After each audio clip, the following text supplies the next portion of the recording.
ஆடும் வரிவேல் அணி சேவல் என பாடும் பணியே பணியாய் அருள்வாய். தேடும் கயமா முகனை செருவில் சாடும் தனியானை சகோதரனே. திருச்சிற்றம்பலம். அத்துவித மெய்கண்டநாதனருள் மேவுநாள் என்னாலும். திருச்சிற்றம்பலம். ஸ்ரீகாழி சிற்றம்பல நாடிகள் திருவடிகள் போற்றி போற்றி. திருச்சிற்றம்பலம். அண்ட சராசரங்களுக்கெல்லாம் அதிபதியாக விளங்கக்கூடிய முருகப்பெருமானுடைய ஒப்பற்ற கருணையினாலே அருள்மிகு கமலவிநாயகர் சத்சங்கமும் புரசை திருநெறி கழகமும் இணைந்து மிகச் சிறப்பாக நிகழ்த்தி வருகின்ற ஸ்ரீகாழி சிற்றம்பல நாடிகள் அருளி செய்த துகளர் போதத்தினுடைய தொடர் சொற்பொழிவிலே 4ஆம் நாளான இன்று நாம் தொடர்ந்து பாடல்களை சிந்திப்பதற்கு திருவருள் கூட்டியிருக்கிறது. மெய்கண்டநாதன் என்று சொல்லப்படக்கூடிய பரம்பரையிலே வந்த ஞான குருவாக விளங்கியவர் ஸ்ரீகாழி சிற்றம்பல நாடிகள். உமாபதி சிவத்திற்கு பிறகு நிரம்ப கிளைகள் ஞான தேசிகர்களாக ஆங்காங்கே அமைந்து சீடர்களை உய்விக்க வந்த நிலையை நாம் பறக்க காண்கின்றோம். 12ஆம் நூற்றாண்டு 13ஆம் நூற்றாண்டிற்கு பிறகு இவர்களிலே பெரும்பாலானோர் அவ்வளவு பிரபலமாக தங்களுடைய செயல்களை செய்யவில்லை. காரணம், அரசியல் சூழ்நிலை அப்பொழுது அந்த மாதிரி இருந்தது. சைவத்திற்கு கூட மிகச் சிறப்பான ஒரு சூழ்நிலை இருந்ததாக தெரியவில்லை. அந்த காலகட்டத்திலே தான் இவர்களெல்லாம் ஒரு கூட்டமாக தகுந்த பக்குவமுடையவர்களை மட்டும் சேர்த்து கொண்டு அவர்களோடு அமர்ந்து சைவத்தை எதிர்காலத்திலே காப்பாற்றி வருகால சந்ததியிடம் ஒப்படைக்க வேண்டும் என்கிற கருத்தோடு மிக சூட்சுமமாக நுணுக்கமாக அவர்கள் செய்த அற்புதமான பணியின் பயன்தான் நாம் இன்றைய தினமும் சைவ சித்தாந்தத்தை அப்பழுக்கு இல்லாமல் பழுதுபடாமல் அத்தனை நூல்களையும் ஆய்ந்து நாம் அனுபவிக்க வேண்டிய சூழ்நிலை அமைந்திருக்கிறது என்பதை நாம் உணர்ந்து கொள்ள வேண்டும். அந்த ஆசிரியர்கள் எதிர்காலத்தை நோக்கி அப்பொழுதே மிக அற்புதமாக இயங்கி வந்திருக்கிறார்கள். துகளர் போதம் என்கிற ஒரு நூல் செய்ய வேண்டிய அவசியமே கிடையாது ஸ்ரீகாழி சிற்றம்பல நாடிகளுக்கு. ஏன் அப்படின்னு நாம் யோசனை பண்ணி பார்க்கணும். சிலவற்றை அனுபவ ரீதியாகத்தான் நாம் அறிந்து கொள்ள முடியுமே தவிர சொற்களின் வாயிலாகவும் அல்லது வரி வடிவமாக இருக்கக்கூடிய இந்த புத்தகங்களின் வாயிலாகவும் அவற்றை அறிந்துவிட முடியாது. சிவானந்தம் என்பது உணர்வதற்கான கருவி இந்த ஒலியோ அல்லது ஒளியோ இரண்டுமே அல்ல என்பதுதான் தீர்க்கமான முடிவு. ஆனாலும் கூட நூல் செய்திருக்கிறார் அவர். இது ரொம்ப ஒரு ஆச்சரியமான செய்தி. அந்த நூலை செய்வதற்கான சூழ்நிலை என்னன்னு நம்ம பார்க்கணும். 63 சீடர்களோடு கிளம்புறார் அவர். அதுல ஒரு சீடர் மட்டும்தான் மீதம் இருந்தார். அவர் கண்ணப்பர்னு பேரு, சிவபுரம் கண்ணப்பர்னு பேரு. அவர் தான் சாப்பிடுகிற பொழுது வேப்பெண்ணெயை பார்த்து முகம் சுளித்து சாப்பிடாமல் இருந்தவர்.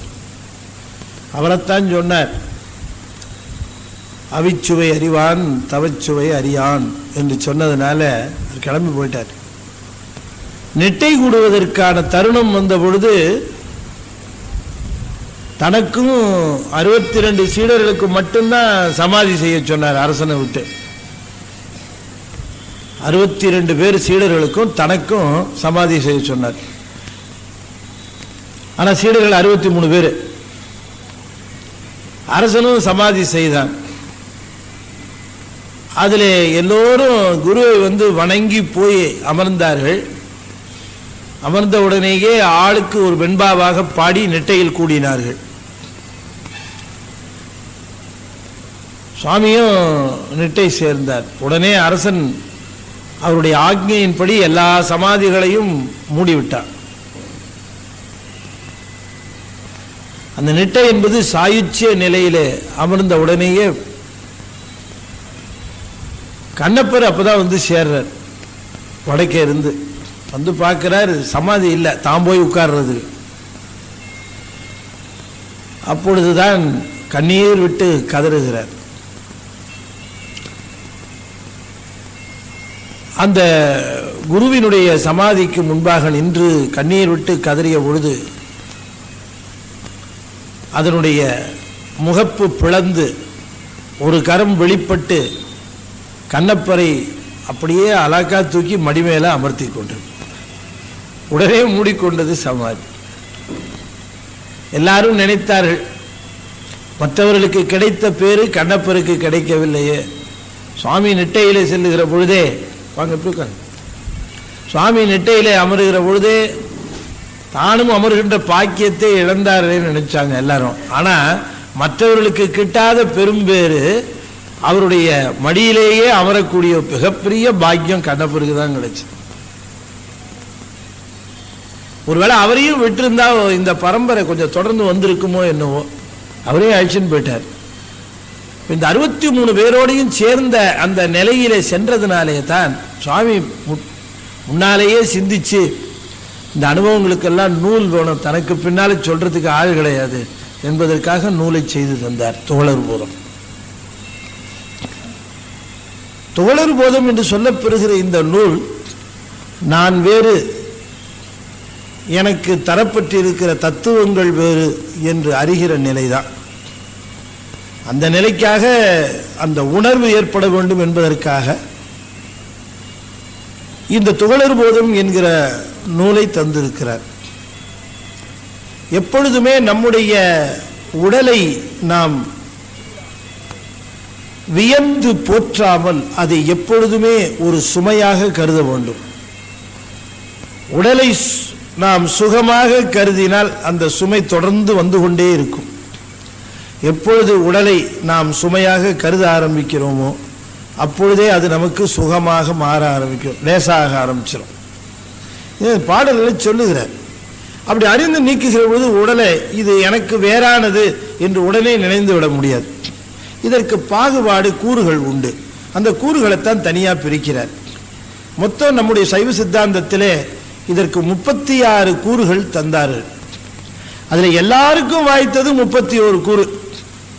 அதில் முதல் நிலையிலே விளங்குவது, அடிப்படையாக விளங்குவது பூதங்களாக சொல்லப்பெறுகின்ற 5. அதைத்தான் துவக்கத்தில் சொன்னார், பூத பழிப்பு என்று சொல்லி அந்த 5 பூதங்களினுடைய குணங்களும் அவற்றின் தொழில்களும் அவை இந்த உலகத்திலே விளங்குகிற முறையையும் தெரிந்து அவையெல்லாம் சடம்.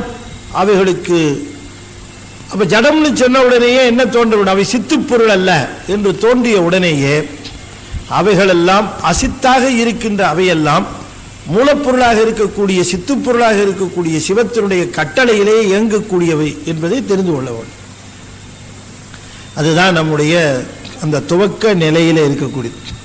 பிறகு பூத பழிப்பு முடிஞ்ச உடனேயே கரண சுத்திக்கு வருகிறார். அதைத்தான் நாம் பார்த்தோம். பூத பழிப்பு, பிறகு பொறி, கரணம், சுத்தி என்று சொல்லக்கூடிய 5 பொறிகள். அதாவது பொறி அற உணர்தல் என்று அதை சொல்லுகிற நிலையில் 5 ஞானேந்திரியங்களாக இருக்கக்கூடியவை. இந்த 5 ஞானேந்திரியங்களுக்கு அனுபவத்தை தரக்கூடிய 5 புலன்கள். உதாரணமாக காது, இதற்கு புலன் என்று சொல்லப்பெறுவது கேட்டல் அல்லது ஓசை. இதனுடைய தொழில் கேட்டலாக இருக்கிற பொழுது அதனுடைய புலன் ஓசையாக இருக்கிறது. இப்படி இந்த கருவியினுடைய தொழில் இந்த கருவிக்கு புலனாக இருக்கக்கூடியது. இவற்றையெல்லாம் நாம் தெரிந்து கொள்ளுகிற பொழுது, இவற்றை அறிந்து கொள்ளுகிற பொழுது என்ன அப்படின்னா, இதுவும் நானும் வேற என்று நாம தெரியும். இப்ப காது வேற, கண்ணு வேற, இதெல்லாம் எனக்கு கருவியாக இருக்கிறது. சரி, இந்த கருவிகளின் மூலமாக கிடைக்கிற அனுபவங்கள் எங்கே சேருகிறது என்று பார்க்கிற பொழுது இந்த இந்திரியங்கள் புலன்களின் வழியாக ஈட்டுகிற அனுபவத்தை மனம் என்கிற கருவிதான் திரட்டி தருகிறது. அதற்கு அந்த காரணம் என்று பெயர். அப்ப நாம் இதுவரைக்கும் எத்தனை கருவி பார்த்தோம் அப்படின்னு சொன்னா, கருவிகள் 5 பூதங்கள், 5 ஞானேந்திரியங்கள், இந்த 5 ஞானேந்திரியங்களோடு சேர்ந்த 5 புலன்கள், 5 புலன்களோடு சேர்ந்த 5 கண்மேந்திரியங்கள், 5 தன்மாத்திரைகள் என்று சொல்லக்கூடிய இவைகள் எல்லாம் ஆன்ம தத்துவம் என்று சொல்லக்கூடிய தத்துவங்களின் கீழே அடங்குவது. நமக்கு இவ்வளவு கருவி இருக்கு, இதெல்லாம் கருவிகள் தான். இந்த கருவிகள் அமைந்தது இந்த உடம்பில் அமைந்திருக்கிறது. இவைகளெல்லாம் கருவிகள் என்று தெரிந்த பிறகுதான் இவை நாமல்லங்கிற உணர்வு வரும். இதெல்லாம் கருவின்னு தெரியாத வரைக்கும் இதெல்லாம் நாம நினைச்சிட்டு இருப்போம். இப்ப நம்ம உடம்ப நாம தான் நினைச்சிட்டு இருக்கோம். அப்பொழுது உடம்பின் மீது இருக்கக்கூடிய பற்று நீங்க வேண்டும் என்றால் அது வேறு நான் வேறு என்கிற உணர்வு வர வேண்டும். அந்த உணர்வு வருவதற்காக இரண்டும் வேறு வேறு என்று நாம் உணர்வதற்காகத்தான் இவற்றினுடைய கூறுபாடுகளை நமக்கு உணர்த்துகிறார். அந்த கூறுபாடுகளை உணர்த்தும் முகமாகத்தான் பஞ்ச இந்திரியங்களாக ஞானேந்திரியங்களாக சொல்லப்பெறுகின்ற இந்த 5 கருவிகளையும் சொல்லுகிறார். அந்த கருவிகளினுடைய புலன்களை சொல்லுகிறார். பிறகு அந்த புலன்களை சொன்ன பிறகு அவற்றிற்கு துணை செய்கின்ற 5 கண்மேந்திரியங்கள் என்று சொல்லக்கூடிய அறிவு தேவைப்படாமல் செயல்படக்கூடிய கருவிகளை சொல்லுகிறார். அது கையே, காலு, எருவாய், கருவாய், வாக்கு என்று சொல்லக்கூடிய 5. சரி, இப்ப நமக்கு ஓரளவு சைவ சித்தாந்தத்தினுடைய அடிப்படை நமக்கு தெரிய வருகிறது. அடிப்படை என்ன? உயிருக்கு தத்துவங்கள் 31.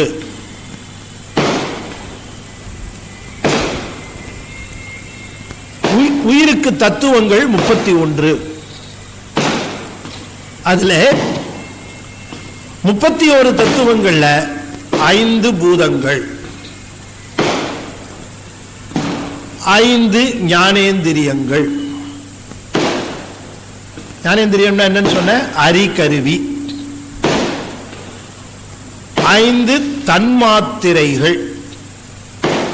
மொத்தம் எவ்வளவு ஆச்சு? 15. 5 கண்மேந்திரியங்கள் எவ்வளவு ஆச்சு? 20. இப்ப உங்களுக்காக நான் வேகமா அதை சொல்றேன். எது எதுன்னுட்டு: மண்ணு, நீரு, தீ, காற்று, ஆகாயம். 5 பூதம். ஓசை, ஒளி, உணர்வு, நாற்றம், கந்தம், வாசனை, வாசனை, சுவை. எத்தனை ஆச்சு? 5. 5 தன்மாத்திரை. 5 5 10.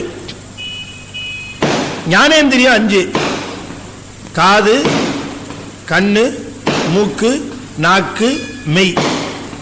எவ்வளவு ஆச்சு? 15. கண்மேந்திரியம் 5: கையி, காலு, வாக்கு, எருவாய், கருவாய்.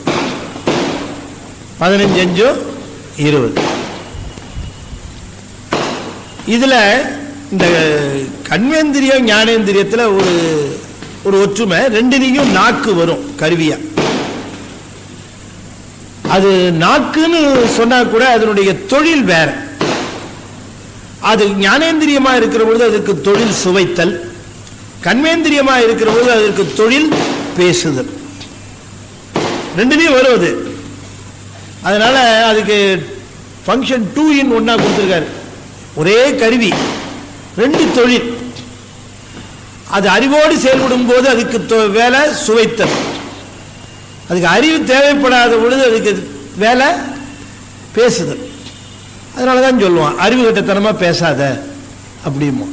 ஏன்னா பேசும்போது அதுக்கு அறிவு கிடையாது, சுவைக்கும் போது அதுக்கு அறிவு உண்டு இல்லையா? ஊசி போனதை சாப்பிட்டா உடனே நாக்கு சொல்லி கொடுத்துரும், இது ஊசி இருக்கு, இது கெட்டு போயிருக்கு, இதை சாப்பிடாத, இதை துப்பிரு அப்படின்னு சொல்லி தரும். எது? நாக்கு. ஆனா தீய வார்த்தைகளை பேசுகிற பொழுது இந்த நாக்கு இது தீய வார்த்தை, இதை பேசாத அப்படின்னு சொல்லாது. ஏன்னா பேசும்போது அதுக்கு அறிவு கிடையாது. அதனால தான் வள்ளுவர் சொன்னார், எந்த கருவியும் பத்திரமா பார்த்துக்கன்னு அவர் சொல்லவே இல்லை. இந்த ஒன்னைத்தான் சொன்னார். என்ன சொன்னார்? யா காவாராயினும் நான் காக்க அப்படின்னார். ஏன்னா அதுதான் ரொம்ப பாதுகாப்பாக வைக்க வேண்டிய பொருள். மித்ததெல்லாம் கூட அவ்வளோ பாதுகாப்பாக வைக்கலை. இதை மட்டும்தான் 32 கம்பி போட்ட கேட்டு போட்டு 2 லெதர் கேட்டு போட்டு பத்திரமா உள்ள வச்சிருக்கிறார். இது அப்பவும் வெளியில போய் ரொம்ப விலைக்கு வாங்குது இல்லையா? அப்படி உள்ளுக்குள்ள பத்திரமா வைக்கப்பட்டிருக்கிற இந்த நாக்கு இருக்க, இதுக்கு 2 தொழில். இது 2 in 1. அப்படிப்பட்ட நாவைத்தான் சொன்னார் நாம பத்திரமா வைத்துக் கொள்ள வேண்டும். யா காவாராயினும் நான் காக்க. அதுல அதுக்கு சுவைத்தல், இதுல வாக்கு என்று சொல்லக்கூடிய பேசுதல் என்று சொல்லக்கூடிய தொழில். 2 தொழில்கள். இப்ப இந்த 20ஐயும் நாம உணர்ந்து ஓரளவு இந்த 20 நமக்கு தத்துவங்களாக கருவிகளாக நம்ம கிட்ட இருக்கு அப்படின்னு நாம் முதல்ல தெரிஞ்சுக்கிட்டோம். தெரிஞ்சுக்கிட்டு என்ன நினைக்கிறோம்னா, இந்த 20ம் நமக்கு எப்பவுமே உதவியா இருக்கா இல்ல நமக்கு உபதிரவம் பண்ணுதா அப்படின்னு கொஞ்சம் யோசனை பண்ணி பார்த்தா, பெரும்பாலான துன்பங்கள் இவற்றாலே நமக்கு வருவது நமக்கு தெரியுது. அதுவும் இல்லாம இவைகளை குறை சொல்றதுல பயனே கிடையாது. காரணம் இவைகளெல்லாம் ஜடம்.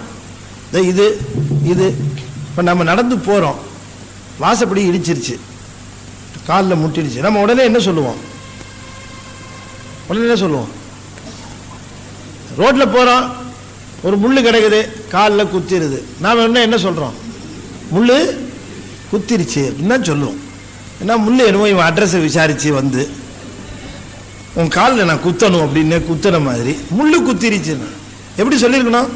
முள்ளு குத்திக்கிட்டேன், நான் முள்ளில குத்திக்கிட்டேன் அப்படித்தானே சொல்லணும். நான் வாசப்படியிலே இடிச்சுக்கிட்டேன் அப்படித்தானே சொல்லணும். இல்லை, வாசப்படி இடிச்சிருச்சு, முள்ளு குத்திருச்சு அப்படின்னு நாம எல்லாத்தையும் அது தலையில, யார் தலையில தூக்கி போடுறதே நமக்கு வேலை. அதுவும் சௌரியமா பேசாத ஆள்னு தெரிஞ்சா அது தலையில தான் ரொம்ப தூக்கி போடுவோம். பதில் சொல்ல மாட்டாங்க, ஒன்றும் பேச மாட்டாங்கன்னு தெரிஞ்சா இதெல்லாம் பதில் சொல்லாது இல்லை, அதனால இது தலையை தூக்கி போடலாம். நம்ம கோபத்தில் இதில் தானே காட்டுவோம், கதவை வேகமாக அடிப்போம், டம்ளரை விசிறி விடுவோம். ஏன்னா அதெல்லாம் ஒன்றும் தெரியாது, பதில் பேசாது, ஜடம் இல்லையா? நம்முடைய கோபம் முழுக்க அதில் தான் காட்டுறதுக்கு. நாம் சித்துப்பொருளாக இருந்தாலும் கூட நம்முடைய கோபத்தை ஒரு அசித்திடம் காட்டி நாமும் ஒரு அசித்து அப்படின்னு நிரூபணம் பண்ணிக்கிட்டே இருப்போம். ஏன் நமக்கு அப்படின்னா, நாமளும் ஒரு அசித்தோடு சேர்ந்து இருக்கிறோம். நாம் சித்தோடு சேர்ந்துருந்தோன்னு வச்சுக்கங்களேன், நமக்கு இந்த கோபம் வராது. நம்ம கோபம் ஏன் வருகிறது? கோபம் வருகிற பொழுது நாம் 6 விதமான அந்த செய்திகளை சொல்லுகிறார். காமம், குரோதம், மோகம், லோபம், மதம், ஆச்சரியம் என்று சொல்லக்கூடிய 6 விதமான இவற்றிலிருந்து நாம் தப்பிக்கணும்னா, இவைகள் தான் உள்ளம் என்று சொல்லக்கூடிய அந்த கரணமாகி இருக்கக்கூடிய மனம் என்று சொல்லக்கூடிய மனத்திற்கு இருக்கக்கூடிய நோய்கள். அந்த பாட்டை பார்த்தோம்ல, குரோதம் அப்படின்னு சொன்னார் பாருங்க, அந்த கரண சுத்தியில வருகிற பொழுது அதை சுவாமி சொல்லுகிறார். இந்த மனம் என்ற ஒன்று இருக்கிறதேப்பா, இதையும் நீ சுத்தம் பண்ணணும். இதனுடைய காரியம் என்ன? இது 6 விதமான குற்றங்களை எப்பொழுதும் செய்து கொண்டே இருக்குது. இதுக்கு எதை பார்த்தாலும் இதுக்கு ஆசை வருது, அது மேல. அதுதான் காமம். காமம் என்றால் என்ன பொருள்? நமக்கு உரிமை இல்லாத பொருளின் மேல நமக்கு வருகிறது தான் ஆசைன்னு பேரு. நமக்கு உரிமையுடைய பொருள் மீது நாம வைப்பதற்கு பேரு பற்றுன்னு பேரு. நம்ம உரிமையுடைய பொருள், நமக்கு உரிமையுடைய பொருள் மேல நாம அது காமம் வச்சோம்னா அதுக்கு பேரு பற்றுன்னு சொன்னேன். அது உயிரோட இருக்கிற பொருளா இருந்தா பாசம்னு பேரு, உயிரற்ற பொருளா இருந்தா பற்றுன்னு பேரு. புரியுதா உங்களுக்கு? அது உயிர் பொருளாக இருந்தால் அதுக்கு பாசம்னு பேரு. பாசம், பற்று எல்லாமே ஆசையினுடைய ஒவ்வொரு வடிவங்கள். தெரியுதுங்களா? இந்த இவற்றையெல்லாம் இந்த மனதிற்குரிய நோய்களாக எண்ணி அவற்றை நாம் துரத்தல் வேண்டும் என்று சொல்லுகிறார். அந்த பாடல் நீங்க எடுத்து பாருங்க. பாட்டு நீங்க புத்தகம் வச்சிருக்கீங்கன்னு நினைக்கிறேன் எல்லாரும். பாடல் 12 பாட்டு 14. இப்போ 14ல இருந்து பார்க்கணுமா? சரி. அப்ப இந்த 20 பார்த்தோம் பாருங்க. இந்த 20க்கு அப்புறமா வருவதுதான் ஒரு 4. அதுக்கு பேரு அந்த கரணம்னு பேரு. நாம் இந்த 20 புறத்தில் இருக்க கரணம், புறக்கரணம். இந்த 20 பேசணுமே, இதுக்கு உள்ளர ஒரு 4 இருக்கு. நாம மனச சைவ சித்தாந்தத்தில் டீல் பண்ண மாதிரி வேற யாருமே டீல் பண்ணல. ஏன் சொல்றேன் அப்படின்னா, இன்னைக்கு சைக்கியாட்ரிஸ்ட் அந்த மனநல மருத்துவர்கள் இருக்காங்களே, மனநல மருத்துவர்கள், அவங்க சொல்லுகிற அந்த மருத்துவ கூறுகள்லாம் நாம் எப்போவோ சைவ சித்தாந்தத்தில் வச்சுட்டோம். நாம் மனசுன்னு ஒன்றா சொல்கிறோம்ல, இதுக்கு 4 டயர் இருக்கு. நாம் தான் சொல்கிறோம் மனம் என்பதற்கு 4 அடுக்கு. அது உடனே ஒரே அடுக்கு இல்லை மனங்கிறது. இந்த மனதினுடைய வேலைக்கு தகுந்த மாதிரி அதை 4 அடுக்காக பிரித்து விட்டுருக்காங்க. ஒன்று மனம், இன்னொன்று புத்தி, இன்னொன்று அகங்காரம், இன்னொன்று சித்தம் அப்படின்னு 4 அடுக்காக பிரிச்சிருக்காங்க. இது அந்த கரணம்னு பேரு. இதுக்கு 4 அந்த கரணமாக இருக்குது. இது புற அந்த கரணம்னு சொல்லுவாங்க. புற அந்த கரணம், அந்த கரணத்திலே இது புறம், அக அந்த கரணம் இருக்கு அந்த பக்கம். இந்த புற அந்த கரணம் இருக்கே, இந்த புற அந்த கரணமாக விளங்கக்கூடிய இந்த 4ம் மனம், புத்தி, சித்தம், அகங்காரம். இப்ப இந்த மனம், புத்தி, சித்தம், அகங்காரத்தை ஒரு சின்ன ஒரு தெளிவு உங்களுக்கு சொல்லிடுறேன். இந்த புத்தியும் சித்தமும் ஒவ்வொரு ஆசிரியர்கள் இடம் மாத்துவாங்க. தொழிலை மட்டும் நீங்க தெரிஞ்சுக்கிட்டா போதும். தொழில சில சமயம் புத்திய சித்தம்பாங்க, சித்தத்தை புத்தியும்பாங்க. அதனால அது நமக்கு கன்ஃபியூஸ் ஆகிடக்கூடாது. ஆகக்கூடி 4 அடுக்கு. 4 அடுக்குல தொழில் வாரியா சொல்றேன். தொழில் என்ன? ஏதாவது ஒன்றை சென்று பற்றுவது மனத்தினுடைய வேலை. ஏதாவது ஒன்று போய் பிடிச்சிக்கிட்டே இருக்கும். அது ஏதாவது ஒன்று அங்கே ஆடிச்சுன்னு வச்சுங்களேன், என்னதான் பேச்சு சத்தம் காலை விழுந்தாலும் இன்னும் ஆடுத அப்படின்னு போய் அதை பிடிக்கும், அதை பற்றும். எங்கேயாவது ஒரு சத்தம் கடிச்சா இன்னொரு சத்தம் கேட்குதே அப்படின்னு அங்கே போகும். எங்கேயாவது தாளிக்கிற வாசனை வந்து இன்னும் தாளிதம் பண்ணுறாங்களே, சுண்டலாக இருக்குமோ, ரொம்ப நாடி விட்டாங்க போல இருக்கு அடுப்பில், அப்படி போகும். அப்படி மனம் போய் எதையாவது ஒன்றை பற்றி கொண்டே இருக்கும். அப்படி பற்றுகிற பொழுது இப்போ உதாரணமாக இப்போ ஒரு கயிறு இந்த அந்த பக்கம் ஒரு கயிறு ஆடுதுன்னு வச்சுக்கோமே, ஏதோ ஒன்று ஆடுது, மனம் போய் முதல்ல பிடிக்காத, இன்னும் ஆடுத அப்படின்னுட்டு அந்த ஆடுகிறதே என்று மனம் பற்றியது அத்தோட நின்று போனாலும் போயிடும். அது என்னவோ ஆடிட்டு போது உடைய அப்படின்ட்டு இங்க கவனிக்க ஆரம்பிச்சா அது அத்தோட நின்று போச்சு. அடுத்த தொழில் என்னன்னா, அது என்னவா இருக்கும்? பாம்பா இருக்குமோ, இல்ல கயிறா இருக்குமா? இது அடுத்த ஸ்டேஜ் தொழில். முதல் தொழில் பற்றுவது, அடுத்த தொழில் இதுவோ அதுவோ என ஐயப்படுவது. இதுதான் செகண்ட் ஸ்டேஜ். இப்ப இதுவோ அதுவோன்னு ஐயப்படுகிற பொழுது கூட அப்படியே விட்டுறலாம். அது என்னவோ பாம்பா இருந்தா என்ன, அது கயிறா இருந்தா நமக்கு என்ன, நம்ம வேலையை பார்ப்போம் அப்படின்னுட்டு திரும்பவும் மனசு வந்துருச்சுன்னு வச்சுங்க. இது 2வது தொழிலோட முடிஞ்சு போச்சு, அந்த விஷயத்தோட முடிஞ்சு போச்சு. ஆனால் 3வதா ஒரு தொழிலுக்கு அது மேலே ஏறினாலும் ஏறும். இது என்னன்னு பார்த்தோன்னுயா, இது என்னன்னு பார்த்தோன்னு, இது பாம்பா இல்ல கயிறா அப்படி நான் கண்டுபிடிச்சே தீருவேன் அப்படின்னு 3வதான ஒரு தொழில், அது 3வது அடுக்கு தீர்மானம் பண்ணுது. அப்படி முடிச்ச உடனே அதற்கான முயற்சியில இறங்கி அது கிட்டக்க போய் பார்த்து, அடடடா கயிறு தான் இது, இது கயிறு தான் அப்படின்னு தீர்மானம் பண்ணுவது. இதுதான் என்னது, 4வது ஸ்டேஜ்.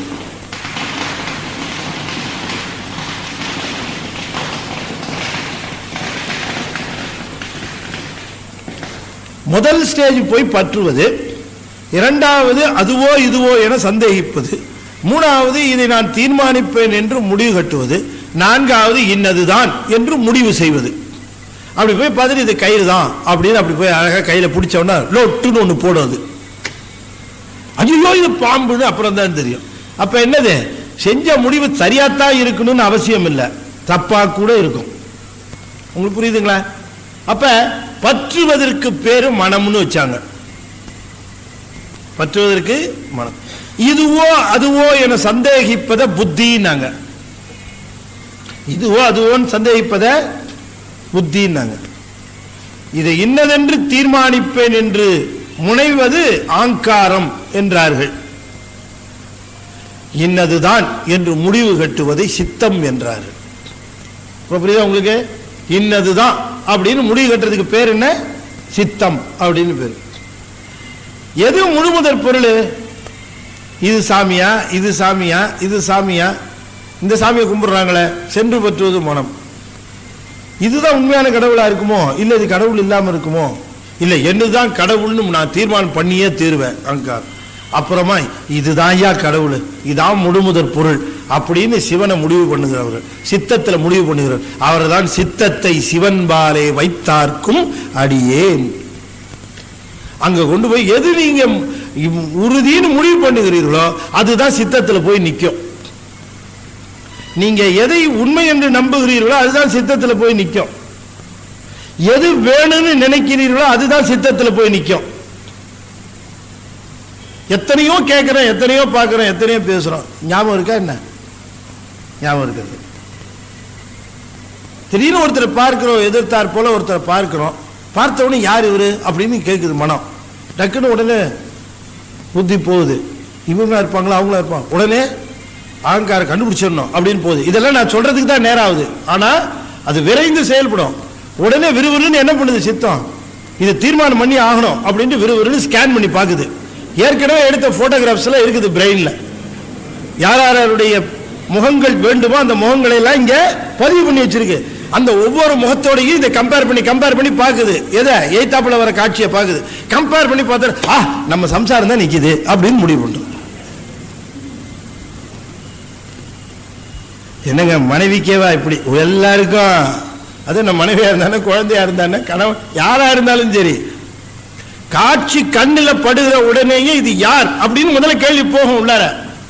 ஆனா அவ்வளவு வேகமா நடக்குதுங்க மேல. ஸ்கேனிங்னு சொல்றோமே, அது ரொம்ப பிரமாதமா அற்புதமா செய்து இறைவன் செய்திருக்கிற உள்ள அற்புதமான வேலைப்பாடுகள் எல்லாம் சொன்னோம்னா இதெல்லாம் என்னென்னவோ இருக்கு.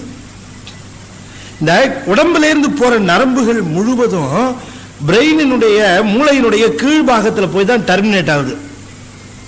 இந்த பிரெயின் இருக்க உள்ளார அந்த மூளைன்னு சொல்றோமே, அதனுடைய கீழ்பாகத்தில் போய் தான் அத்தனை நரம்பும் டெர்மினேட் ஆகுது. மொத்தம் நம்ம உடம்புல ஓடுற நரம்பு கணக்கு சொல்லியிருக்காங்க 72,000, 72,000 நரம்பு ஓடுது. அதுல ஒரு 10 நாடி ரொம்ப முக்கியம், அதுலயும் 3 நாடி ரொம்ப முக்கியம். இந்த நரம்புகள் எல்லாம் போய் இந்த மூளையினுடைய கீழ்பாகத்துல போய் அது டெர்மினேட்னு சொல்லுவாங்க ஆங்கிலத்தில். அதுல போய் முடிவு பெறுகிறது. அப்ப இந்த பிரெயின்ல கீழ்பாகம் மட்டும்தான் யூஸ் ஆகிட்டு இருக்கான், மேல் பாகம் முழுக்க இன்னும் பிரெயின்ல யூஸ் ஆகலைங்கிறது. அப்ப கடவுள் கொடுத்த அந்த அந்த பிரெயின்ல இன்னும் மிகப்பெரிய விஞ்ஞானியாகவும் மிகப்பெரிய ஞானியாகவும் மிகப்பெரிய விஞ்ஞானியாக இருக்கிறவருக்கு எத்தனையோ கண்டுபிடிச்சாரு. அவங்கெல்லாம் அதிகபட்சம் யூஸ் பண்ணது பிரெயினை 7.2%.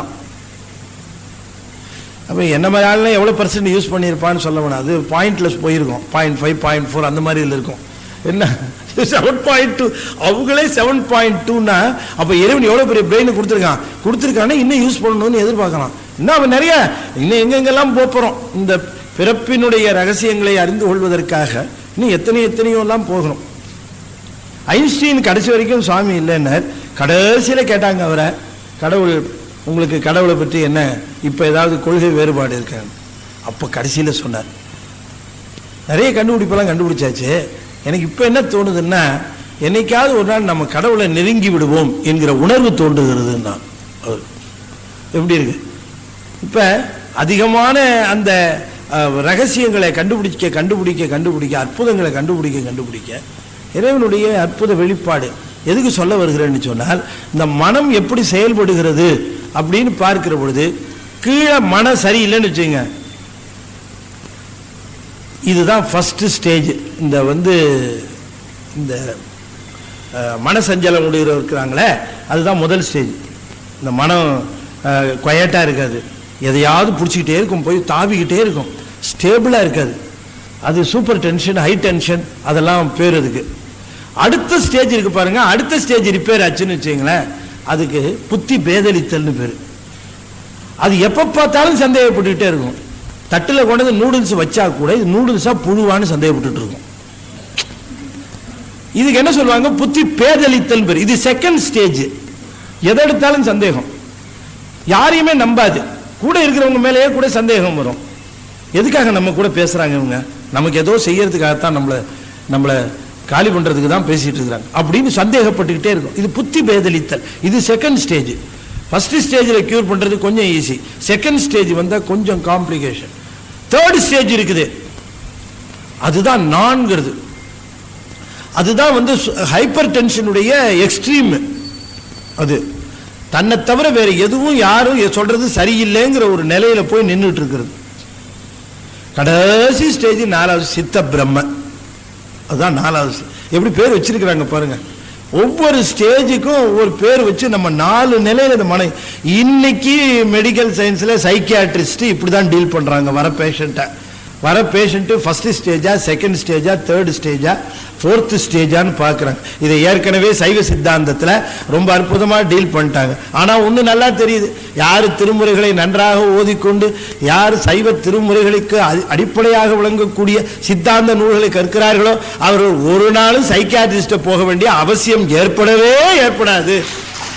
அப்படிங்கிறது மட்டும் தெளிவு. நல்ல திருமுறைகளை பாடுங்க, திருமுறைகளை படிங்க. எல்லா ஸ்டீமும் வெளியில போடும். ஸ்ட்ரெஸ் அதிகமா போனா தான் உங்களுக்கு வாழ்க்கையில பயம், அச்சம், நடுக்கம் இதெல்லாம் இருக்கும். பிரச்சனைகளை சமாளிக்க முடியுமோன்னு இருக்கும். அற்புதமா திருவாசகத்தையும் திருமுறைகளையும் பாடுங்க. மனம் அது ரொம்ப ரெஸ்ட்ரிக்டடா பாடக்கூடாது. பாடுற பொழுது இவங்க பார்ப்பாங்களோ, இவங்க கேட்பாங்களோ, இவங்க நல்லா இருக்குன்னு சொல்லுவாங்களோ, இவங்க சொல்ல மாட்டாங்களோ, இதெல்லாம் இருக்கக்கூடாது. No reservation. இந்த மாதிரி எந்த விதமான கட்டுப்பாடும் இல்லாம மனசுல சந்தோஷத்தோட திருவாசகத்தையும் திருமுறைகளையும் பாடுங்க. கவலையெல்லாம் எங்க போச்சுன்னு நீங்க கேட்பீங்க. எங்க போச்சு இந்த கவலை அப்படின்னு நீங்க சொல்லுவீங்க. உண்மையிலேயே இருக்கலாம், என்னையே அது இவ்வளவு கவலை, கொஞ்சம் கூட இவனுக்கு கவலையே இல்லையே அப்படின்னு. இடும்பைக்கு இடும்பை வரும்னாரு. அதுபோல துன்பத்திற்கு துன்பம் செய்யக்கூடிய மருந்து நம்ம கையில இருக்கு. அது நம்முடைய திருமுறை ஆசிரியர்கள் அதை தந்திருக்கிறாங்க, அற்புதமா தந்திருக்காங்க. பாரொடு விண்ணாய் பரந்த எம்பரனே பற்று நான் மற்றிலேன் கண்டாய். பாரொடு விண்ணாய் பரந்த எம்பரனே பற்று நான் மற்றிலேன் கண்டாய்.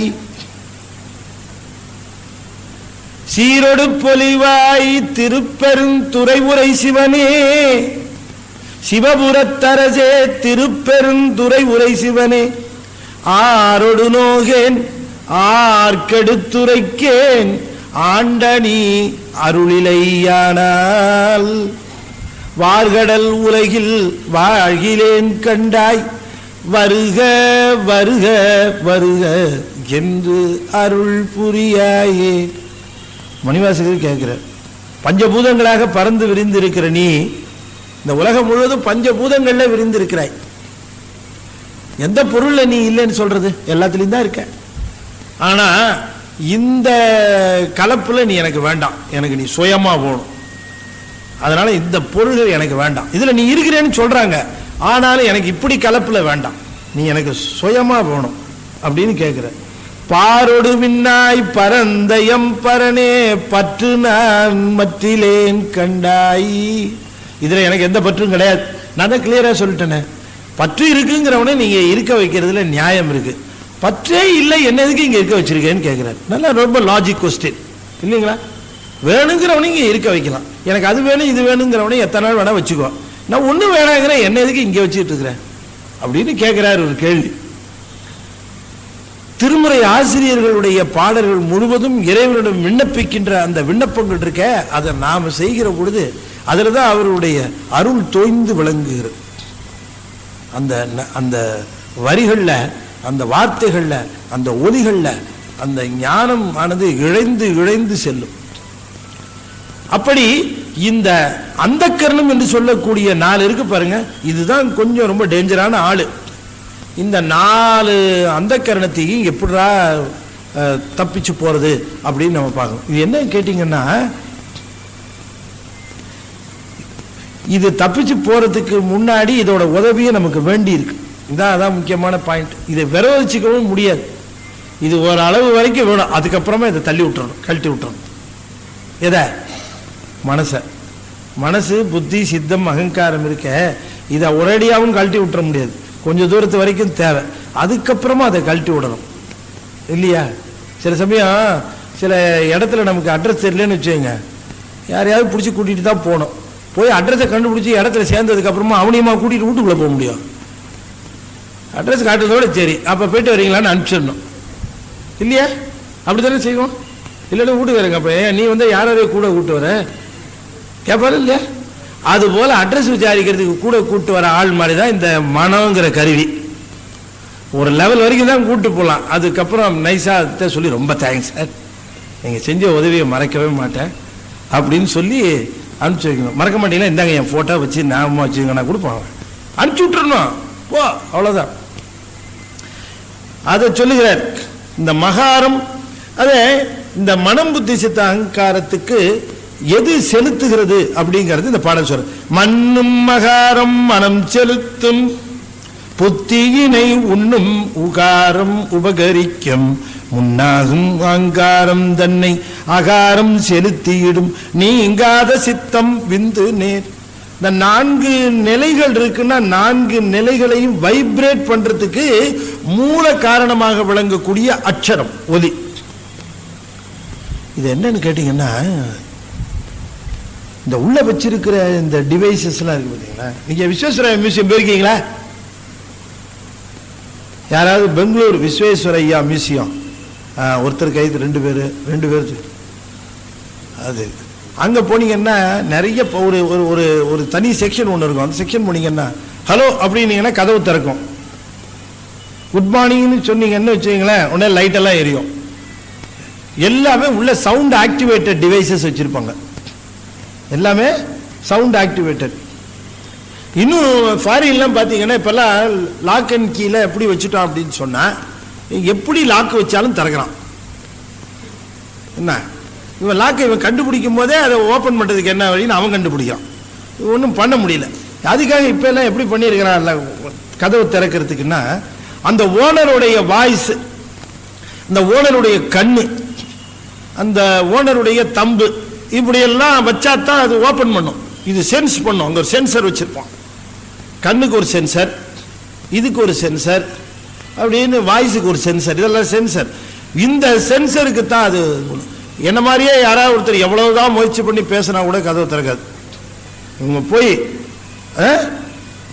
ஹலோ அப்படின்னு சொன்னாதான் கதவு திறக்கும். தப்பி தவறி சளி பிடிச்சி தொண்டை கட்டிச்சுன்னு வச்சுங்க, இவன் தெருவிலே நிற்க வேண்டியதுதான்.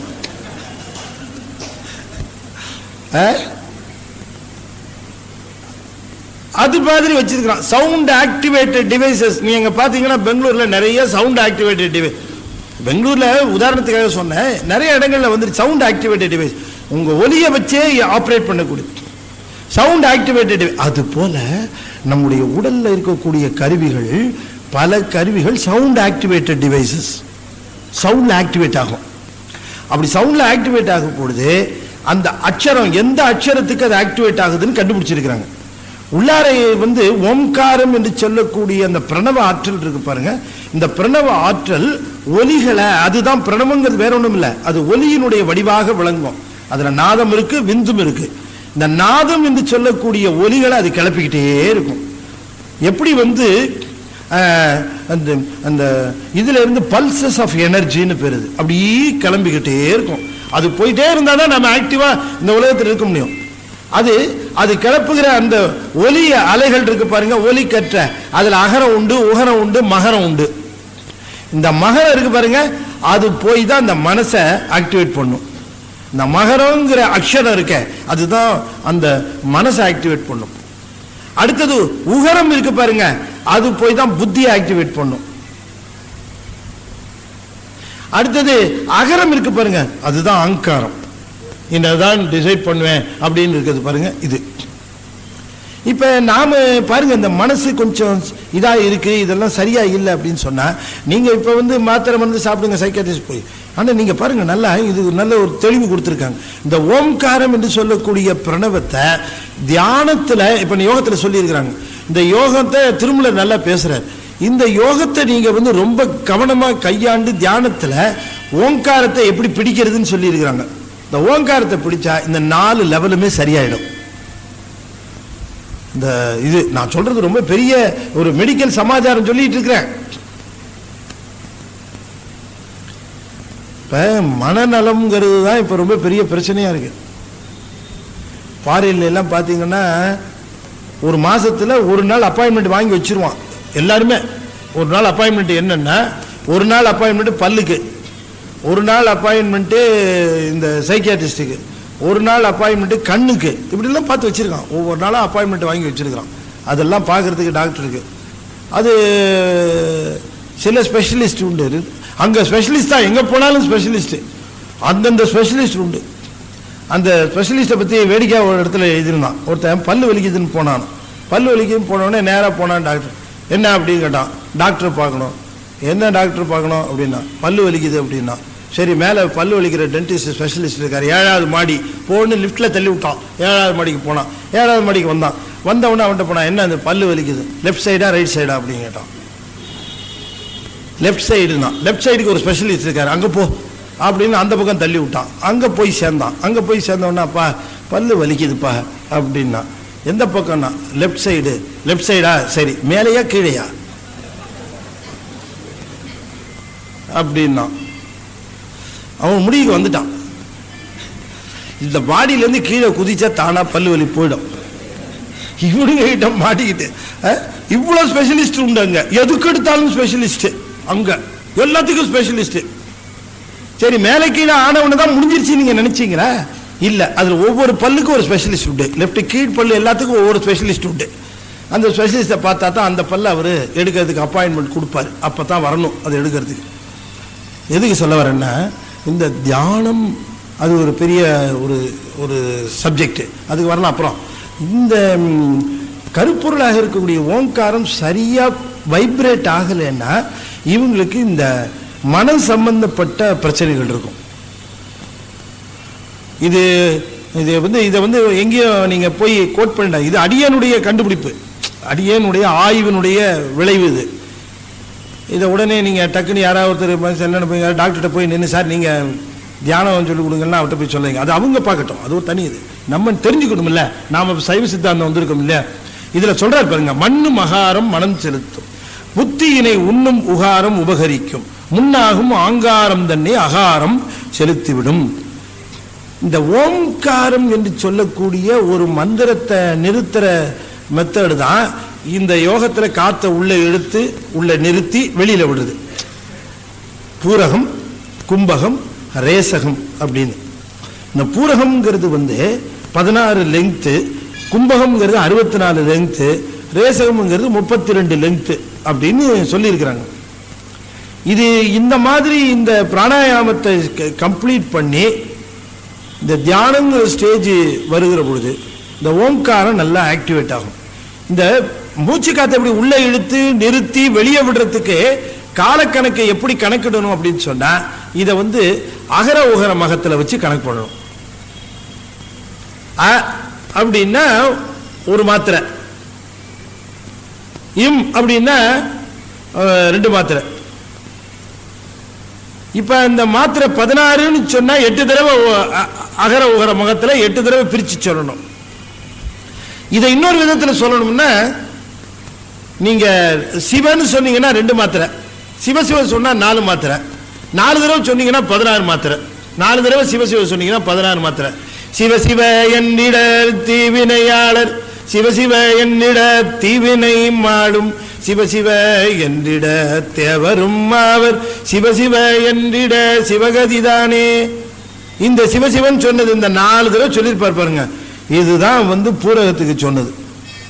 இது பூரக மந்திரம். இது இந்த சிவசிவன் மூச்சு காத்தை இழுக்கிற பொழுதே சிவசிவ அப்படின்னு நிறுத்தினீங்கன்னா, இந்த ஓங்காரத்தினுடைய விரிவு தாங்க நமச்சிவாயம். ஓம்னுடைய எக்ஸ்பான்ஷன் நமச்சிவாயம். ஓம் வேற, நமச்சிவாயம் வேற இல்ல. ஓம் என்பது சமஷ்டியா இருக்குது, நமச்சிவாயம் வேஷ்டியா விரிஞ்சிருக்கு. தொகுத்தலும் விரித்தலும், அதுதான், வேற ஒண்ணும் கிடையாது. இப்ப இந்த இதை நீங்க பிராக்டிஸ் பண்ணீங்கன்னு வச்சுக்கீங்களேன், இந்த இது வைப்ரேட் ஆச்சுன்னா ஒழுங்கா மனசு நிற்கும். ஒழுங்கா மனசு நிக்கலன்னு சொன்னா, மனசு செஞ்சலப்படுது, மனசு ஓடுதுன்னு சொன்னா, முதல்ல இதை பிடிக்கணும். காற்றை பிடிக்கும் கணக்கறிவார் இல்லைதாரு யாரு? திருமூலர் சொன்னார். காற்றை பிடிக்கும் கணக்கறிவார் இல்லை. அந்த காற்றை பிடிக்கிற கணக்கு தெரிஞ்சவங்களுக்கு தான் மனசு நிற்கும். மனசை நிறுத்த ரமேஷ் யோகத்துல போயிட்டு இருக்கார். ரமேஷ் என்ன நிலைமை கேள்வி எல்லாம் கேட்கிறாரு. எனக்கு என்ன ரொம்ப யோகம் தெரியும் நம்ம நினைச்சுக்கிட்டு, அவருக்கு நிறைய தெரியும். இதுக்கெல்லாம் இப்ப நாம இதை பண்ணணுங்கிறதுக்காக இல்ல, நாம இதுக்கு முயற்சி பண்ண. நீங்க இது முயற்சி இல்லாமலே வர்றதுக்கான வாய்ப்பு பஞ்சாட்சரம் சொல்லிக்கிட்டே இருக்கிறது. இந்த பஞ்சாட்சரம் சொல்லிக்கிட்டே இருந்தீங்கன்னா இன்டைரக்டாவே நீங்க அதுக்கு பிராக்டிஸ் பண்ணிட்டு இருக்கீங்கன்னு அர்த்தம். சொல்லுங்களேன், நமச்சிவாய மந்திரத்தை சொல்லிட்டே இருங்களேன். சமையல் பண்ணும்போது சொல்லலாம், பஸ்ஸில் போகும்போது சொல்லலாம். சொற்றுனை வேதியன் சோதிவானவன் பொற்றுனை தேர்ந்தடி பொருந்த கை தொழ கற்றுனை பூட்டி ஓர் கடலில் பாய்ச்சினு நற்றுணையாவது நமச்சிவாயவே. சொல்லுங்களேன், சொல்லிட்டே இருக்க வேண்டியது தானே இந்த பாட்டை. நமச்சிவாயம் மட்டும் தானே. மற்ற பற்றனக்கின்றின் திருப்பாதமே மனம் பாவித்தேன், பெற்றலும் பிறந்தேன், இனி பிறவாத தன்மை வந்தெய்தினேன், கற்றவர் தொழுதேத்தும் சீர்கரையூரி பாண்டி கொடுமுடி நற்றவா உனை நான் மறைக்கினும் சொல்லும் நான் நமச்சிவாயவே, சொல்லும் நான் நமச்சிவாயவே, சொல்லும் நான் நமச்சிவாயவே. நீங்க நான் ஒருத்தரை பார்த்தேங்க, தூங்குறாருங்க, அவரு நல்லா தூங்குறாரு. ஆனா பாத்தீங்கன்னா என்னவோ பேசுற மாதிரியே இருக்குது. சில பேர் தூக்கத்துல பேசுவாங்க, சில பேர் தூக்கத்துல தெளிவா பேசுவாங்க, சில பேர் தூக்கத்துல தான் தெளிவா பேசுவாங்க. இது என்னவோ தூக்கத்துல ஏதோ பேசுறாருன்னு நினைச்சேன். அதுக்கப்புறமும் கூட எனக்கு என்ன அது தொடர்ந்து வருதே அப்படின்னு நினைச்சு கிட்டக்க போனுங்க. நீங்க நம்ப மாட்டீங்க, நமச்சிவாய மந்திரம் வருதுங்க. ஆனா நல்ல சவுண்ட தூங்கிட்டு இருக்காரு. நான் அவர்கிட்ட சொல்லல. அதுக்கப்புறம் அது சொன்னோம்னா அதுக்கு அந்த கான்சியஸ் ஏற்பட்டு இங்க நின்றுடுமோ என்னோன்ட்டு அவர்கிட்ட நான் சொல்லல. நான் மனசுல நினைச்சிட்டேன், உங்களுக்கு நான் சொல்றேன் இதை. அப்பதான் எனக்கு ஞாபகம் வந்தது. சுந்தரமூர்த்தி சுவாமி சொன்னாரு, நற்றவா உன்னை நான் மறைக்கினும் சொல்லு நான் நமச்சிவாயவேனாரு. இதுக்கு என்ன அர்த்தம்னு எனக்கு ரொம்ப நாளா புரிய வந்தது. இவர் தூக்கத்துல கூட சொல்லிக்கிட்டே இருந்தார் பாருங்க. அப்பத்தான் புரிஞ்சுது, நற்றவா உன்னை நான் மறைக்கினும் சொல்லும் நான் நமச்சிவாயவே அப்படிங்கிறதுக்கான பொருள் தெரிஞ்சுது. அந்த அளவுக்கு அதை பழக்கப்படுத்தணும். ஆபத்து வருகிற பொழுது நமச்சிவாயை சொல்லணும்.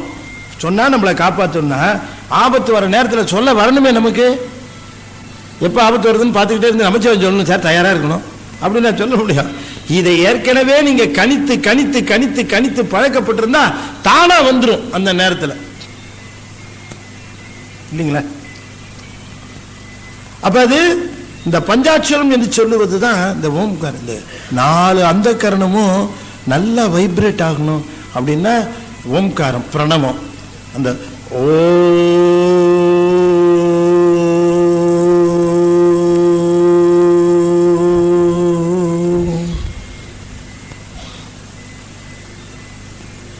1000 பேர் ஒரே நேரத்தில் ஓ இந்த மகாரம் சொல்றதுக்கு பாருங்க. இந்த ஓம்ல போய் மகாரத்தை சொல்லுகிற பொழுது இம்முன்னு சொல்லக்கூடாது. ஓன்னு சொல்லிட்டு நிறுத்தினாலே இம்மு வந்துடும். சிவபுராணத்தை நிறைவு செய்கிற பொழுது சொல்லுவார் யாரு? சுவாமி. நள்ளிருளில் நட்டம் பயின்றாடும் நாதனே, அப்புறம் தில்லையுள் கூத்தனே, தென்பாண்டி அல்லல் பிறவி அறுப்பாடே. இந்த ஓ என்றுங்கிறதுல அந்த ஓ ஓன்னு கத்துற ஓலம் இல்ல, ஓ என்று சொல்லுவது பிரணவம். அந்த இடத்துல நீங்க அதை ஞாபகத்தில் வச்சுங்க. ஓ அதுதான் பிரணவம். அது 2 மாத்திரை. ஓ போற காத்த நீங்க ஸ்டாப் பண்றீங்க, அப்ப இம்மு வந்துடும். அவ்வளவுதான், வேற ஒண்ணும் கிடையாது. ஆனா திறத்தல் இம்முனா மூடுதல். அந்த மூடுகிற பொழுது இயற்கையா வருகிற ஒலி தடப்பட்டுருச்சுல்ல, இம்மு வந்துடும். அவ்வளவுதான். அதனால ஓங்கிறது தான் பிரணவம். இந்த ஓங்கிறது கீழேர்ந்து எழும்புகிற பொழுது இந்த மனம் புத்தி சித்தம் அகங்காரம் 4 நல்ல வைப்ரேட் ஆகும். ஒன்று ஓம்னு சொல்லலாம், இல்லை நமச்சிவாயத்தை பாடல்ல சொல்லிக்கிட்டே இருக்கிறோம் அவங்களுக்கெல்லாம். அதனால தான் நான் சொன்ன முதலையே திருமுறை சொல்லுகிறவர்களுக்கெல்லாம் மன சம்பந்தமான எந்த நம்ம குழந்தைங்களுக்கெல்லாம் அதை நாம் ஏன் பாட்டு சொல்லிக் கொடுன்னு சொல்கிறாங்க பெரியவங்க. திருமுறை பாட்டு சொல்லு, கணபதி பாட்டை சொல்லு அப்படின்னு. உமாபதி சிவன் சொன்னார், நல் குஞ்சர கன்று நன்னில் கலைஞானம் கற்குஞ்சர கன்று இல்லை கான். ரொம்ப அற்புதமா சொன்னார். நல் குஞ்சர கன்று நன்னில் கலைஞானம் கற்குஞ்சர கன்று. கற்குஞ்சர கன்றுன்னு பிரிக்கூடாது, கற்கும் சரக்கன்று. கற்கும் சரக்கன்றுனர் எது? கலைஞானம். விநாயக பெருமானை மட்டும் நீ மூலாதாரத்தில் வைத்து அவரை எழுப்பி வழிபட உனக்கு முடியுமானால் என்னையா பெரிய கலைஞானம்? அதை போய் நீ புத்தகத்துல எல்லாம் படிச்சுட்டு இருக்க வேணாம். அது கற்கும் சரக்கு அன்று, அது தானாகவே வருகின்ற ஒன்றுனர். கற்கும் சரக்கன்று, கலைஞானம் கற்கும் சரக்கன்று. எப்ப? குஞ்சரக்கன்று நன்னில். நல் குஞ்சரக்கன்று, குஞ்சரம்னா என்ன அர்த்தம்? யானைன்னு அர்த்தம். குஞ்சரக்கன்றுனா யானை முகனாக இருக்கக்கூடிய விநாயக பெருமான்.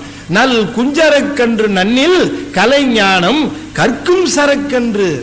படிச்சுட்டு இருக்க வேண்டிய வேலை இல்லை, தானா அது ஊற்று எடுக்கும். அதனால குழந்தைங்களுக்கெல்லாம் ஓம்காரம் வரக்கூடிய அந்த பாடல்களை சொல்றது, பிரணவ பாடல்கள் வர மாதிரி சொல்றது, விநாயக பெருமான் மேல ரொம்ப பேர் விநாயக பெருமானுடைய தத்துவத்தையே புரிஞ்சுக்காம தப்பு தப்பா அதை பத்தி அது அடிப்படை என்னது? விநாயகர் நாதமும் விந்தும் சேர்ந்த நிலையில விளங்குவது அது வேணும். நாதங்கிறதுக்கு ஸ்ட்ரோக்ஸ் போடுவாங்க எப்பவுமே. ஒலி எல்லாம் எப்படி காட்டுவாங்கன்னா, எப்படி காட்டுவாங்க? ஸ்ட்ரோக்கு கோடு போட்டு தானே, இப்போ அப்படி தானே, அப்படி ஒரு ஸ்ட்ரோக் போடுவாங்க. அந்த ஸ்ட்ரோக் போட்டு விந்துக்கு என்ன பண்ணுவாங்க தெரியுங்களா? சுழி. விந்துக்கு என்ன? சுழி. அந்த சுழியை போடுவாங்க.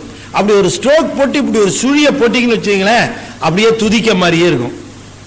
ஒரு கோடை போட்டு அப்படி ஒரு சுழி சுழிச்சு விட்டீங்க, அது துதிக்க. அதுதான் வேழ முகம். அது கொஞ்ச காலத்தில் படுக்க போட்டான், அதுதான் பிள்ளையார் சுழியாச்சு. ஒரு சுழி ஒரு கோடு அப்படிதான் அதுக்கு. அது நிக்க வாக்கில் தான் முதல்ல போட்டு பழகணும். அதுதான் முதல்ல ஆரம்ப ஆற்றல். பிரணவ சக்தி உள்ள ஆற்றல் இருக்கு. அது வைப்ரேட் ஆனாதான் எடுத்த காரியம் கடைசி வரைக்கும் ரொம்ப உத்வேகத்தோடையும், அப்பா நான் வேலையை ஆரம்பிச்சிருக்கிறேன் உத்வேகத்தோட, இந்த ஆற்றல் இந்த ஒரு முனைப்பு கடைசி வரைக்கும் குறையாமல் நான் செய்து முடிக்கணும் அப்படிங்கிறது அந்த ஆற்றலை எழுப்புறது. அதுதான், வேற ஒண்ணு கிடையாது.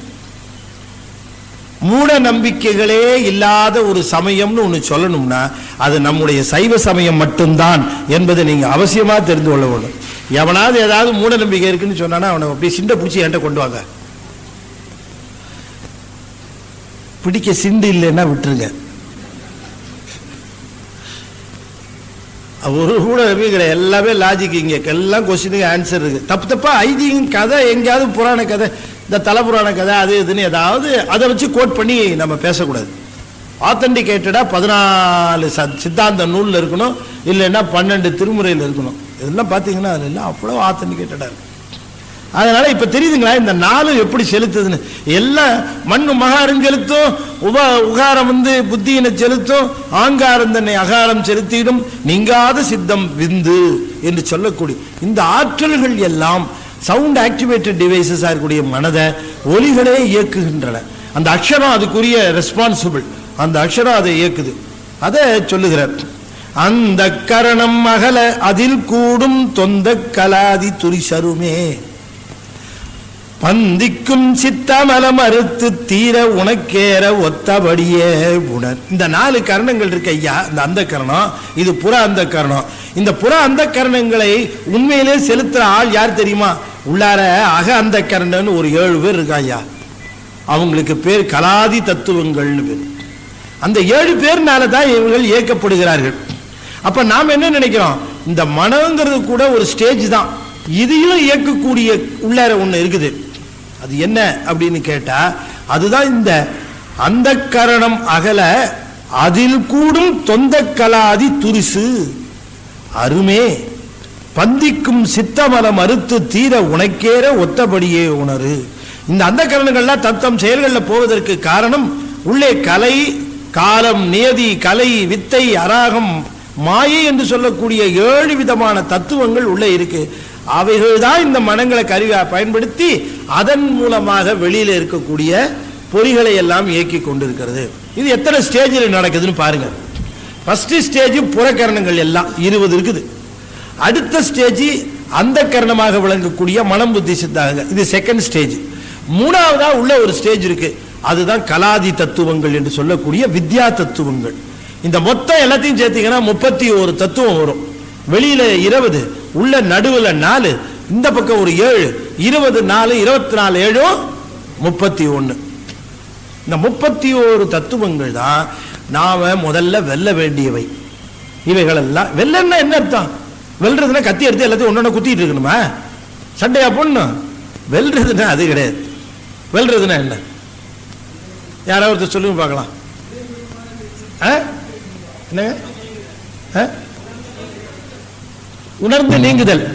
Very good. அப்புறம் வெல்லுதல் அவர் சொன்னார், உணர்ந்து நீங்குதல். அப்புறம்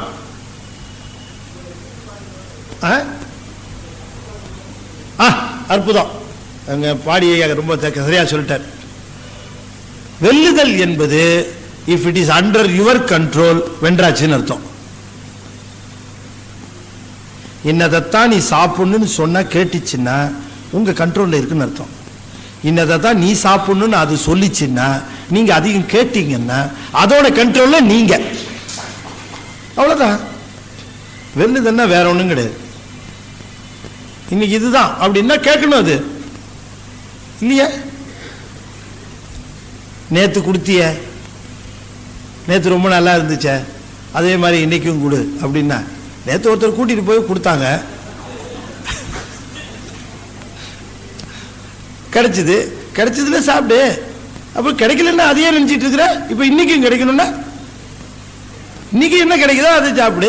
இன்னைக்கு தோசை இருக்குதோ, இட்லி இருக்குதோ, இல்ல உப்புமா இருக்குதோ, என்ன இருக்கோ தெரியல, சாப்பிடு. இன்னைக்கு கிடைச்சது சாப்பிடு, கிடைச்சது சாப்பிடு. நீ கேட்காத, என்கிட்ட இதை கூட அதை கூடலாம் கேட்காத. நான் என்ன கொடுக்குறேன்னு அதை சாப்பிடு. என்ன பார்க்கணும்னு நினைக்கிறோம் அதை பாரு, என்ன கேட்கணும்னு நினைக்கிறோம் அதை கேளு. துகளர் போது நடக்குதுங்க, அதை போய் கேட்கலான்னா வேற எங்க கூப்பிடுற வாங்க அப்படின்னா வந்துடணும். அப்ப நம்ம அது கட்டுப்பாட்டில் இருக்குன்னு அர்த்தம். அப்ப ஒண்ணு நல்லா தெரியுது, இங்க இருக்கிறவங்க எல்லாம் ஐம்புலன்களை வென்றவர்கள் என்பது ரொம்ப நல்லா தெளிவா தெரியுது இல்லையா? எவ்வளவு அட்ராக்ஷன் இருக்கு, அத்தனையும் தூர போட்டு வந்திருக்கிறீங்களா? ரொம்ப பேர் பயமுறுத்துறாங்க. துகளர் போதுன்னு சொல்றீங்களா? யார் சார் வருவான்னு கேட்டாங்க. நிஜமாவே கேட்டாங்க. இன்னொன்னு 2 பேர், என்ன ஹை ஸ்டாண்டர்ட் அது, அது என்ன ஸ்டேட்டஸ், 14 சாத்திரத்துக்கு மேலங்க அது, அது எங்கேயோ இருக்குது, அதை போயா சொல்ல போறீங்கன்னு. என்ன நம்பிக்கையில சொல்றீங்கன்னு கேட்டாங்க. ஒருத்தர் அவங்க சம்சாரம் கேட்டாங்களாம், ஏங்க நீங்க பாட்டுக்கு பையன் பாஸ் பண்ணா ஸ்கூட்டர் வாங்கி தரேன்னு சொல்லிட்டீங்களே, கையில காசும் கிடையாது ஒண்ணும் கிடையாது, என்ன நம்பிக்கையில் அப்படி சொன்னீங்கன்னு. பையன் மேல இருக்க நம்பிக்கையில தான் சொன்னேன். என்ன கேட்டாங்க, நீ எந்த நம்பிக்கையில துகளர் போதும் அங்க சொல்ல போறீங்கன்னு கேட்டேன். என்ன நம்பிக்கை? எனக்கு அடியார்கள் மேல இருக்கிற நம்பிக்கையின் பேர்ல தான் நான் சொல்லலாம்னு முடிவு பண்ணேன். அவங்க கேட்பாங்க நிச்சயமா. ஏங்க ரமேஷ் ஒருத்தர் கேட்டாருங்கிறதுக்காக நீங்க உடனே ஆரம்பிச்சிட்டீங்களே. அவர் வேற நம்ம சரவணனும் மாணிக்க வாசு, சரி கரெக்ட் ஓகே செய்துள்ளா அப்படின்ட்டாங்க. அநேகமாக மொத்தம் 3 பேர் தான் முன்னாலேயே உட்கார போறாங்க உங்களுக்கு அப்படின்னு இல்லையா பயமுறுத்தது கூட இருந்தாங்க. நான் கூட யோசனை பண்ணேன், ரொம்ப ஸ்டாண்டர்ட் ஜாஸ்தியாச்சே இப்படி. ஒரு வேளை கீழே சிவஞான போதத்திலேருந்து போய் எங்கள் அம்மா வகுப்பு ரொம்ப அற்புதமாக நடத்துகிறாங்க. திரு ஆதிரை மன்றத்தினுடைய அவங்க ஃபவுண்டர் பிரசிடென்ட் வந்திருக்கிறாங்க, எங்கள் நாகபூஷண தம்மையார். ரொம்ப அற்புதமாக ஒரு பயிற்சி மையம் ஆரம்பித்து, ஒரு பயிற்சி வகுப்பு ஆரம்பித்து 2 வருஷ கோர்ஸு. இது 2வது வருஷம் நிறைவு பெற போது பரீட்சை எழுத போகிறாங்க அக்டோபரில். அதில் 3 ஆசிரியர்கள், அதில் நானும் ஒரு ஆசிரியர். முன்னே சொன்னேன் உங்களுக்கு. அடுத்த வகுப்பு ஜனவரியில் துவங்குது இல்லையாம்மா, அது ஜனவரியில் துவங்குது. அப்படியே சிஸ்டமேட்டிக்காக சைவ சித்தாந்தத்தை 3 ஆசிரியர்கள் பேராசிரியர்களை வச்சு, அதுவும் ஒருத்தர் எங்கேருந்து வர்றார், மாயாவரத்துலேருந்து வர்றார். அவங்க ஜாம்பவான் சிவச்சந்திரன், டாக்டர் சிவச்சந்திரன் அவங்க வந்து எடுக்கிறாங்க. அப்போ இந்த தடவை அருணை பாலராவயம் வராங்களாமா, பாலராவயம் வராங்க. இவங்கெல்லாம் பெரிய பெரிய ஆளுங்களாம் வந்து எடுக்கிறாங்க. அதனால் அது கூட நீங்கள் பயன்படுத்திக்கலாம். அது முதல்ல சொன்னேன். அதுபோல் நம்முடைய இந்த இந்த அந்தக்கரணம் என்று சொல்லுகிற அந்த நடுவில் இருக்கு பாருங்க, இது வந்து இதுக்கு பிரிட்ஜ் 2க்கும். உள்ளே இருக்கிற கலாதி தத்துவங்கள் சொல்லக்கூடிய அசுத்த தத்துவங்கள், இதுக்கு இந்த 20+4 இது ரெண்டும் ஆன்ம தத்துவங்கள். இவைகள் பிரகிருதி மாயையிலிருந்து செய்தவை. இந்த கலாதி தத்துவங்கள் அசுத்த மாயையிலிருந்து செய்தவை. அசுத்த மாயையும் காட்டிலும் ரொம்ப அழுக்கானது பிரகிருதி மாயை. அசுத்த மாயையே ஏற்கனவே அழுக்கு, அதை விட அழுக்கு இது. அதில் இது செய்திருக்கிறார்கள் இந்த 24. இது அழுக்குன்னு தெரிந்து இதை வெல்லுவது, இதை எல்லாம் நம்ம கட்டுப்பாட்டில் கொண்டு வருவது, இந்த கட்டுப்பாட்டில் கொண்டு வருவது தான் வெல்லுதல்னு பேர். அப்படி வென்று விட்டோம் என்று சொன்னால், இந்த அந்த கரணங்களையும் நாம் வென்று விட்டோம் என்று சொன்னால் கலாதி தத்துவங்களுடைய ஃபங்க்ஷன் நின்று போயிடும்ன்றார். இந்த கலை, வித்தை, அராகம் என்று சொல்லக்கூடிய மூன்றும் நம்முடைய 3 நிலைகளிலே செயல்படக்கூடியவை. இந்த 3ஐயும் செயல்படுத்துறதுக்கு தான் இறைவன் இந்த பிறப்பையே கொடுத்தார். இது 3ஐயும் செயல்படாமல் இருந்தது. கலை, வித்தை, அராகம்னு. வித்தை வேற ஒன்றும் கிடையாது, ஞானம். கலை கிரியை, அராகம்ங்கிறது இச்சை. ஆன்மா இச்சை, ஞானம், கிரியைங்கிற 3 செயல்படாமல் இருந்ததுனால தான் இது அப்படியே ஆணவ மலத்தினுடைய முதல் வேலையை இந்த 3 அடிச்சிடும். சில வைரஸ் பார்த்தீங்கன்னா எடுத்த உடனேயே பேரலைட்டிக் அட்டாக் மாதிரி பண்ணும், ஒண்ணுமே இயங்க விடாது, அந்த பிரெயின்ல போய் அடிக்கும். அது போல இந்த ஆணவ மலம் என்ன பண்ணும், நமக்கு அடிப்படையா இயக்கத்திற்கு தேவையாக இருக்கக்கூடிய இச்சை, ஞான, கிரியை 3ஐயும் அடிச்சிடும். அதனாலதான் நம்ம செயல்பட முடியாம எதுலையும் ஒரு இச்சை இருக்கணும். இச்சை இருந்தால் ஞானம் செயல்படும், ஞானம் இருந்தால் கிரியை நிகழும் இல்லையா? இப்படிதான் நமக்கு நிகழ்வுதே. நமக்கு முதல்ல என்ன வேணும்னா இச்சை வேணும். ஒரு செயலை செய்யணும்னா முதல்ல என்ன தேவை, ஒரு விருப்பம் வேணும்.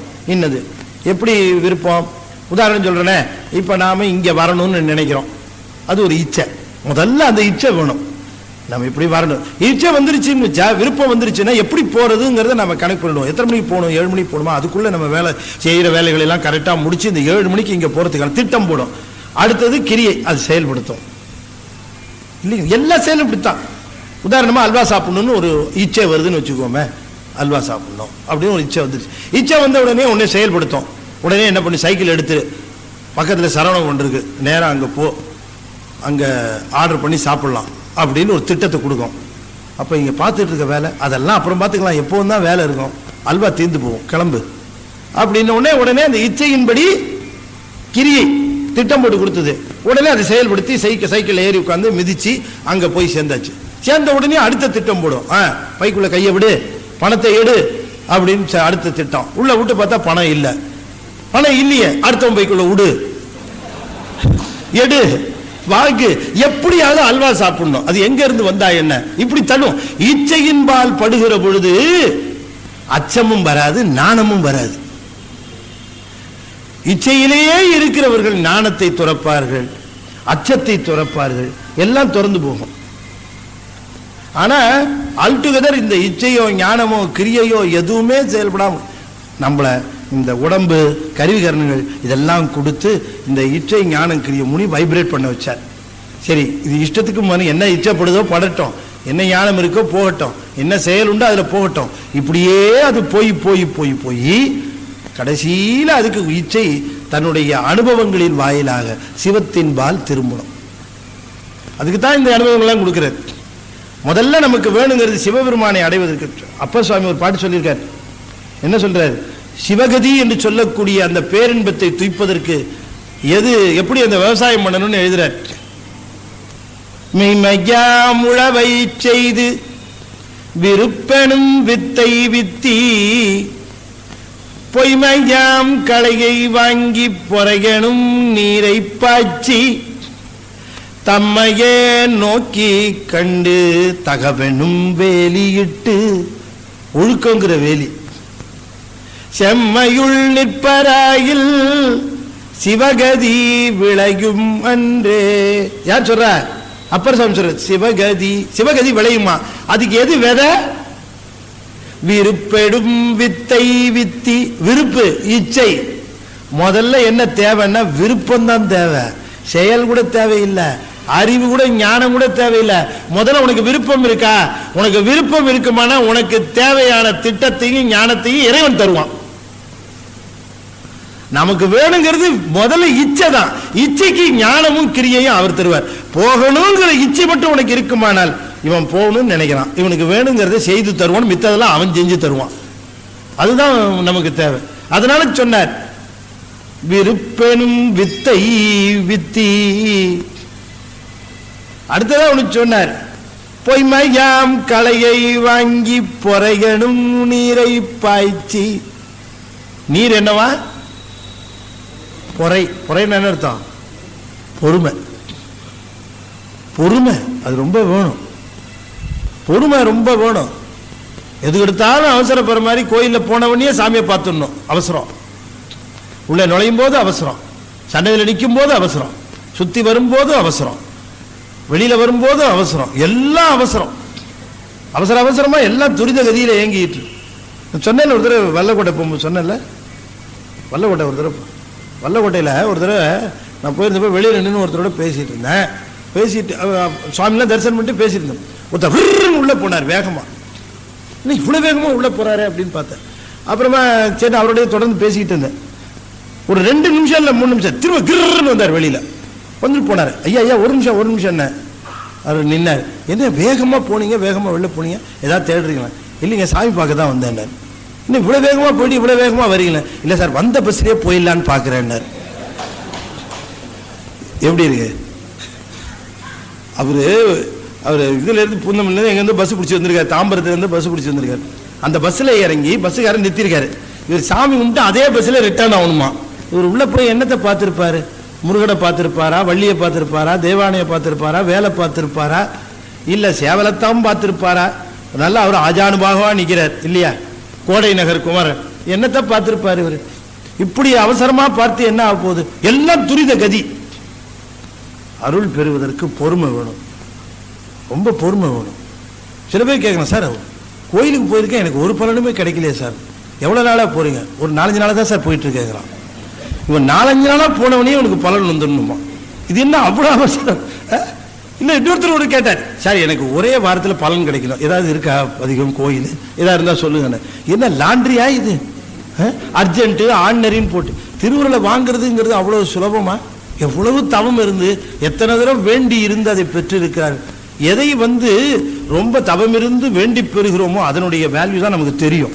அப்பத்தான் அதை போற்றி பாதுகாப்போம். அதனால தான் சொன்னார் நம்ம மாணிக்கவாசகர் சொன்னார், மழை கையில் இலங்கும் பொற்கிண்ணமேனார். நீ வந்துட்டு போயிட்ட, நீ வந்துட்டு போனது எப்படி தெரியுமா? குழந்தை கையில் கிடைச்ச பொன் கிண்ணம் மாதிரி ஆயிடுச்சுன்னார். குழந்தை கையில் பொண்ணால் ஆன கிண்ணம் கிடைச்சா அது என்ன பண்ணும்? அதுக்கு தெரியுமா? அது லொட்டுன்னு கீழே போட்டு அடிக்கும். நமக்கு தான் பக்குன்னு இல்லையா? அது சொட்டை விழுந்துடுமே, தேஞ்சு போயிடுமே இல்லையா? ஆனா அந்த குழந்தைக்கு தெரியுமா அதோட அருமை? நமக்கு தான் தெரியும் சிவபெருமான் எப்படி இருப்பாரோ, எப்போ வருவாரோ, என்ன காட்சி கொடுப்பாரோ, என்ன ஞானம் கொடுப்பாரோ அப்படின்னு நம்ம ஏங்கிட்டு இருக்கவங்களுக்கு தெரியும். குழந்தை மாதிரி இருக்கிற எனக்கு சாதாரணமா வந்துட்டு போயிட்ட, எனக்கு அந்த அருமை தெரியாம உன்னை விட்டுட்டேனேங்கிறார் சாமி சொல்றார். அவரா விட்டுட்டார். சிக்கன பிடித்தேன் எங்கெழுந்தருளுவது இனியேன்னு கேட்டாரு. அப்ப இந்த கலாதி தத்துவங்கள் என்று சொல்லக்கூடிய தத்துவங்கள், அதனுடைய விளக்கத்தை நாம கலாதி ஞான நிராகரணம் என்ற பகுதியை நாளை தினம் பார்ப்போம். இன்னைக்கு வண்டி ரொம்ப மெதுவாக போயிடுச்சு. 2 பாட்டு தான் பார்த்துருக்குறோம். பக்குங்குது. நேற்று 8-7 பாட்டு பார்த்தேன், முன்னால் ஒரு 7-8 பாட்டு பார்த்தோம். இன்னைக்கு 2 பாட்டு பார்த்துருக்குறோம்.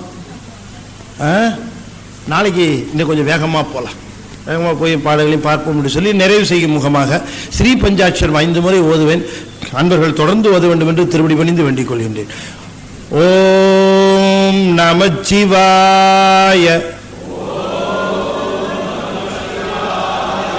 ஓம் நமச்சிவாய. ஓம் நமச்சிவாய. ஓம் நமச்சிவாய. ஓம் நமச்சிவாய. திருச்சிற்றம்பலம். இந்த அற்புதமான ஞான வேள்வியை இங்கே நிகழ்த்தி கொண்டிருக்கக்கூடிய நம்முடைய புரசை திருநெறி கழகத்திற்கும் அருள்மிகு கமலவிநாயகர் சத் சங்கத்திற்கும் இங்கே சிறப்பாக வருகை புரிந்த, என்னை பொறுத்த வரைக்கும் இங்கே கூடியிருக்கிறவர்கள்லாம் எல்லா சிவகணங்கள், எல்லா சிவகணம் எல்லாம் உட்கார்ந்து நந்தியம் பெருமான்கிட்ட உபதேசம் கேட்குற மாதிரி